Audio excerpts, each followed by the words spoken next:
ഗൾഫിൽ നിന്ന് വരുന്ന ഈ റെമിറ്റൻസ് കുറഞ്ഞു വരികയാണ് കേരളത്തിൽ. വേറൊരു അപകടമുണ്ട്. ഒന്ന് ബ്രെയിൻ ഡ്രെയിനെ കുറിച്ച് സൂചിപ്പിച്ചു. കുട്ടികൾ മുഴുവൻ പുറത്തോട്ട് പോവാണ്. 35-40 ലക്ഷം രൂപ, 30 തൊട്ട് 40 തൊട്ട് 50 ലക്ഷം രൂപ വരെ വീട് പണയപ്പെടുത്തി ആ പൈസയായിട്ടാണ് പോകുന്നത്. ഇവിടെ നിന്ന് വലിയൊരു എമൗണ്ട് പുറത്തേക്ക് സൈഫൺ ചെയ്ത് പോവാണ്. ഇത് റിവേഴ്സ് റെമിറ്റൻസ് ആണ്, റെമിറ്റൻസ് അല്ല. റെമിറ്റൻസിന് ഓപ്പോസിറ്റ് ആയിട്ടുള്ള ഒരു പ്രോസസ്സാണ്. ഇനി രണ്ടാമത്തെ കാര്യം, 25 ലക്ഷം പേരാണ് പുറത്തുള്ള വേറെ ഗൾഫിലുള്ള ആളുകളെ പറഞ്ഞത്. 25 ലക്ഷത്തിനും 30 ലക്ഷത്തിനും ഇടയിൽ അതർ സ്റ്റേറ്റിലുള്ള ആളുകൾ, അതിഥി തൊഴിലാളികൾ കേരളത്തിലുണ്ട്. അവരിവിടെ പരമാവധി ആളുകൾ 90% ആളുകൾ ഇവിടെ എക്സ്പെൻഡിച്ചർ ഇല്ല. അവർക്ക് ഇവിടുത്തെ എക്സ്പെൻഡിച്ചർ ഗോതമ്പ് പൊടി, ഉള്ളി, ദാല്, ഇത്രയേ ഉള്ളൂ. ബാക്കി അവർ ശനിയാഴ്ച വൈകുന്നേരം കിട്ടുന്ന കൂലി നിങ്ങൾ ഞായറാഴ്ച തിങ്കളാഴ്ച രാവിലെ നിങ്ങൾ ബാങ്കിൻ്റെ അവിടെ നോക്കിക്കോ, അവർ നാട്ടിലേക്ക് അയക്കും. പണ്ട് ഗൾഫിൽ നിന്ന് നമ്മുടെ ആളുകൾ മാസത്തിൽ അയച്ചിരുന്നത് പോലെ ഇവിടെ നിന്ന് അയക്കണം. 25 ലക്ഷത്തിലധികം ആളുകളാണ് ഈ കേരളത്തിൽ നിന്ന് കിട്ടുന്ന പൈസ മറ്റ് സംസ്ഥാനങ്ങളിലേക്ക് അയക്കുന്നത്. റിവേഴ്സ് റെമിറ്റൻസ് ആണ്.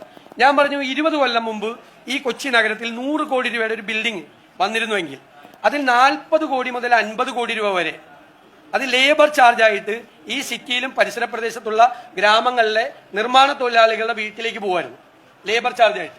ഇപ്പൊ ഈ പറയുന്ന 40-50 കോടി പോകുന്നത് 1 കോടി രൂപ പോലും ഇവിടെ നിൽക്കുന്നില്ല, എല്ലാ അതർ സ്റ്റേറ്റിലേക്കാണ് പോകുന്നത്. അപ്പോൾ നമ്മൾ ഇതുവരെ കണക്കാക്കാത്ത, ഒരു സ്റ്റേറ്റ് ഗവൺമെന്റും അസസ് ചെയ്യാത്ത റെമിറ്റൻസിനേക്കാൾ ഇരട്ടിയോളം വരുന്ന റിവേഴ്സ് റെമിറ്റൻസ് കേരളത്തിൽ നടക്കുകയാണ്. അത് കേരളത്തിന്റെ ഇക്കോണമിയുടെ അടിവേരു മാന്തും എന്ന കാര്യത്തിൽ സംശയമില്ല. അതിനെ നേരിടാൻ വേണ്ടിയിട്ടുള്ള ശ്രദ്ധേയമായ പദ്ധതികൾ ആവിഷ്കരിക്കണം. ഒന്ന്, ഈ ബ്രെയിൻ ഡ്രെയിൻ തന്നെ തടയണം. കാരണം അതിനൊരു സോഷ്യൽ ഇമ്പാക്റ്റ് ഉണ്ട്. ഇപ്പൊ തന്നെ എൻ്റെ ഫ്രണ്ട്സ് കൊച്ചിയിലെ ബിൽഡേഴ്സ് ഉണ്ട്. അവരൊക്കെ ഞങ്ങൾ 3-4 വർഷം മുമ്പ് സംസാരിക്കുമ്പോൾ അവർ പറയും ഇനി അവർ കൂടുതൽ കോൺസെൻട്രേറ്റ് ചെയ്യാൻ പോകുന്നത് ഓൾഡ് ഏജ് ഹോംസിന് വേണ്ടിയിട്ടാണ്. കാരണം ഇനി ഓൾഡ് ഏജ് മാത്രം കേരളത്തിൽ ഉണ്ടാകുന്ന ഒരു കാലത്തിലേക്ക് കേരളം പോവുകയാണ്. കുറെ പ്രായമായ ആളുകൾ, നമ്മളെപ്പോലെ കുറെ പ്രായമായ ആളുകൾ മാത്രം വരികയും പോവാണ്. മാത്രമല്ല കേരളത്തിനും ഇന്ത്യക്കും ഒരു ഡെമോഗ്രാഫിക് ഡിവിഡൻഡ് ഉണ്ട്. കാരണം ഈ ഡെമോഗ്രഫിയിലെ പോപ്പുലേഷനിലെ ഒരു 65% യങ്സ്റ്റേഴ്സ് ആണ്. അതാണ് ഡെമോഗ്രാഫിക് ഡിവിഡൻഡ്. അവരുടെ ക്രിയേറ്റിവിറ്റിയാണ് സ്റ്റേറ്റിന് അഡ്വാൻറ്റേജ് ആയി മാറേണ്ടത്. അതുകൂടി നമുക്ക് നഷ്ടപ്പെടുകയാണ്. അത് ഇൻവാല്യുബിൾ ആണ്. അസസ് ചെയ്യാൻ പറ്റാത്തത്രയും വലുതാണ് ഈ ഡെമോഗ്രാഫിക് ഡിവിഡൻഡ്. ഇതിനെ അഡ്രസ് ചെയ്യണം. ഇതിനെ അഡ്രസ് ചെയ്യണമെങ്കിൽ എന്താണ്? ഒന്ന്, ഈ ചെറുപ്പക്കാരെ കേരളത്തിൽ നിർത്തണം. കേരളത്തിൽ നിർത്താൻ വേണ്ടിയിട്ടുള്ള പ്രോജക്റ്റുകൾ വേണം. എനിക്ക് ആദ്യം തോന്നിയ 2 കാര്യങ്ങൾ, ഒന്ന് ഹെൽത്ത് സെക്ടർ, 2 എഡ്യൂക്കേഷൻ സെക്ടർ. ഈ ഹെൽത്ത് സെക്ടറിലും എഡ്യൂക്കേഷൻ സെക്ടറിലും ഏറ്റവും നല്ല ഇൻസ്റ്റിറ്റ്യൂഷൻസ്, സെന്റർ ഓഫ് എക്സലൻസ് ഉണ്ടാക്കുക. ചികിത്സയ്ക്ക് വേണ്ടി കേരളത്തിനെ ഒരു ഡെസ്റ്റിനേഷൻ പോയിന്റ് ആക്കി ധാരാളം ആളുകൾ പുറത്തുനിന്ന് കൊണ്ടുവരിക. കേരളത്തിന്റെ ഒരു ട്രോപ്പിക്കൽ ക്ലൈമറ്റ് എല്ലാം അതിനുവേണ്ടി പ്രയോജനപ്പെടും. 2, നമ്മൾ ഇന്റർനാഷണൽ ജോബ് മാർക്കറ്റ് നമ്മൾ വാച്ച് ചെയ്യാം. ജോബിന്റെ നേച്ചർ എപ്പോഴും മാറിക്കൊണ്ടിരിക്കുക. പണ്ടൊക്കെ 10-25 കൊല്ലം കൂടുമ്പോഴേ തൊഴിലിന്റെ സ്വഭാവം മാറുള്ളൂ. കമ്പ്യൂട്ടർ വന്നപ്പോഴാണ് ഒരു ബേസിക് ചേഞ്ച് ഉണ്ടായത്. ഇപ്പൊ അതല്ല. ഇപ്പൊ ഈ മറ്റേ ആർട്ടിഫിഷ്യൽ ഇന്റലിജൻസും റോബോട്ടിക്സും എല്ലാം വന്നതിന് ശേഷം എല്ലാ വർഷവും എന്ന് പറയുന്നത് പോലെ ലോകത്തിലെ തൊഴിലിന്റെ സ്വഭാവം മാറിക്കൊണ്ടിരിക്കുക. നമ്മളത് നിരീക്ഷിച്ചിട്ട് അതിന് കറസ്പോണ്ടിങ് ആയിട്ടുള്ള കോഴ്സുകളാണ് വേണ്ടത്. ഞാൻ പഠിക്കുമ്പോൾ 90% മാർക്ക് ഉണ്ടെങ്കിൽ BSc കെമിസ്ട്രിക്കും ഫിസിക്സും കിട്ടുള്ളൂ. ഇപ്പൊ ചേരാൻ പിള്ളേരില്ല. അത് ചേർന്നിട്ട് കാര്യമില്ല, അത് പഠിച്ചിട്ട് കാര്യമില്ല. പഠിച്ചാൽ ജോലി കിട്ടുന്ന കോഴ്സ് ഏതാണെന്നാണ് കുട്ടികൾ അന്വേഷിക്കുന്നത്.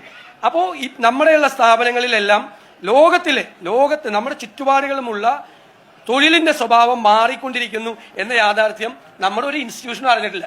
ഞാൻ ആകെ അന്വേഷിച്ചപ്പോൾ നമ്മുടെ IIT-കൾ ഗൗരവതരമായി അവരുടെ കരിക്കുലം ചേഞ്ച് ചെയ്തുകൊണ്ടിരിക്കുകയാണ്. IIT-കൾ ഞാൻ ഒരുപാട് പ്രൊഫസേഴ്സായിട്ട് അത് അറിഞ്ഞിട്ട് സംസാരിച്ചപ്പോൾ ഭയങ്കരമായ റാഡിക്കൽ ചേഞ്ച് അവരുടെ കരിക്കുലത്തിൽ ഉണ്ടാക്കുക. അപ്പോൾ അത് ഒബ്സർവ് ചെയ്യാൻ വേണ്ടിയിട്ടുള്ള ഒരു ടീം ലോകത്തിലെ ജോബ് മാർക്കറ്റിൽ ഉണ്ടാകുന്ന വ്യത്യാസം അനുസരിച്ച് കറസ്പോണ്ടിങ് ആയിട്ടുള്ള കോഴ്സുകൾ നമ്മളിവിടെ ഡിസൈൻ ചെയ്താൽ, ആ സബ്ജക്റ്റുകൾ ആഡ് ചെയ്താൽ നമുക്ക് ഒരുപാട് തൊഴിൽ സാധ്യത ഈ കുട്ടികൾക്ക് നമ്മുടെ രാജ്യത്തും നമ്മുടെ സംസ്ഥാനത്തും തന്നെ കിട്ടും. ആ തൊഴിലവസരങ്ങൾ ഉണ്ടാക്കുന്ന കുട്ടികൾ, നല്ല കോഴ്സുകൾ ഇവിടെ ഉണ്ടെങ്കിൽ ആരെങ്കിലും പോയി 40 ലക്ഷവും 50 ലക്ഷം കൊടുത്ത് പുറത്തുപോയി പഠിക്കുക. പുറത്തുപോയി പഠിക്കുന്ന നല്ല യൂണിവേഴ്സിറ്റിയിൽ പഠിച്ചാലൊന്നും കുഴപ്പമൊന്നുമില്ല. പണ്ടും ക്രീമായിട്ടുള്ള പഠിക്കുന്ന കുട്ടികളൊക്കെ വിദേശത്ത് പോയി പഠിക്കും. ഞാൻ വിദേശത്ത് പോയി പഠിക്കുന്നതിന് എതിരല്ല. പക്ഷെ വിദേശത്ത് പോയി പഠിക്കുമ്പോൾ ഇന്ത്യയിലേക്കാളും കേരളത്തിലേക്കാളും ഏറ്റവും നല്ല യൂണിവേഴ്സിറ്റിയിലും ഏറ്റവും നല്ല റിസർച്ച് ഇൻസ്റ്റിറ്റ്യൂട്ടിലും പോയി പഠിക്കണം. ഇവിടെ പണ്ട് നടത്തിയിരുന്ന നല്ല പാരലൽ കോളേജിലൊക്കെ ഉണ്ടായിരുന്നു. അതിനേക്കാൾ താഴെയുള്ള കോളേജിലാണ് പലരും പോയി കാനഡയിലും UK പഠിക്കുന്നത്. സബ്സ്റ്റാൻഡേർഡ് ആയിട്ടുള്ള സ്ഥാപനങ്ങളിൽ പോയി കുട്ടികൾ അറിയാതെ പോയി പഠിക്കുകയാണ്. അവരെ നമുക്ക് ഇവിടെ നിർത്താൻ പറ്റണം. ഇവിടെ നിന്ന കാര്യമുണ്ട്, ഇവിടെ നിന്നാൽ നല്ല കോഴ്സ് പഠിക്കാൻ പറ്റും, ഇവിടെ നിന്നാൽ അത് കഴിഞ്ഞ് പുറത്തിറങ്ങിയാൽ ജോലി കിട്ടാൻ പറ്റും എന്നുള്ള കോൺഫിഡൻസ് ഉണ്ടാക്കുന്ന രീതിയിലേക്കുള്ള ഒരു തോട്ട് പ്രോസസ്സ് നടക്കണം. ഞങ്ങളത് വി ഹാവ് ഓൾറെഡി സ്റ്റാർട്ടഡ്. ഞാൻ വളരെ സന്തോഷത്തോടുകൂടി പറയാം, ഞങ്ങൾ ഹെൽത്ത് കോൺക്ലേവ് നടത്തി. 300 ഡോക്ടർമാരെ ആരോഗ്യരംഗത്ത് ഞങ്ങളുടെ ടീം വർക്ക് ചെയ്തുകൊണ്ടിരിക്കുക. ഞങ്ങൾ ഹയർ എഡ്യൂക്കേഷൻ കോൺക്ലേവ് നടത്തി. ഒരു വലിയ ടീം ഒരു ഡോക്യുമെന്റ് ഉണ്ടാക്കി. ആ ഡോക്യുമെന്റ് ഇപ്പൊ ഞാനിത് ആകാശത്ത് നിന്ന് അറിഞ്ഞതല്ലോ, ഒരുപാട് പേരുമായിട്ടുള്ള കൂടിയാലോചനകൾ വഴി എനിക്ക് കിട്ടിയ ഇൻഫർമേഷനാണ് ഞാൻ നിങ്ങളോട് കമ്മ്യൂണിക്കേറ്റ് ചെയ്യുന്നത്. നമുക്ക് ചെയ്യാൻ പറ്റും. ഐ എം കോൺഫിഡന്റ്, നല്ല കോൺഫിഡന്റ് ആണ്. നമുക്ക് ചെയ്യാൻ പറ്റും. കേരളത്തിൽ ചെയ്യാൻ പറ്റുന്ന പോലെ വേറെ ഒരിടത്തും ചെയ്യാൻ പറ്റില്ല. കേരളത്തിൽ നമുക്ക് ചെയ്യാൻ പറ്റും, ഒരു സംശയം വേണ്ട, ഉറപ്പായി ചെയ്യും.